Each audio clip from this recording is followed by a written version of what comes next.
হাদিস নং ২। আব্দুল্লাহ ইবনে ইউসুফ রাদিয়াল্লাহু আনহু আয়েশা রাদিয়াল্লাহু আনহা থেকে বর্ণিত।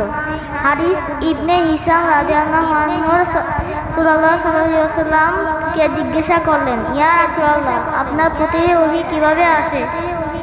রাসূলুল্লাহ সাল্লাল্লাহু আলাইহি ওয়াসাল্লাম বললেন, কোন সময় তা ঘণ্টা ধ্বনির ন্যায় আমার নিকট আসে, আর এটা আমার উপর সবচেয়ে কষ্টদায়ক হয় এবং তা সমাপ্ত হতেই ফেরেশতারা যা বলেন আমি মুখস্থ করে নিই। আবার কখনো ফেরেশতারা মানুষের আকৃতিতে আমার সঙ্গে কথা বলে তিনি যা বলেন আমি তা মুখস্থ করে ফেলি। আয়েশা রাদিয়াল্লাহু আনহা বলেন, আমি প্রচণ্ড শীতের দিনে ওহী নাযিলরত অবস্থায় তাকে দেখেছি। ওহী শেষ হলেই তার কপাল থেকে ঘাম ঝরে পড়ত।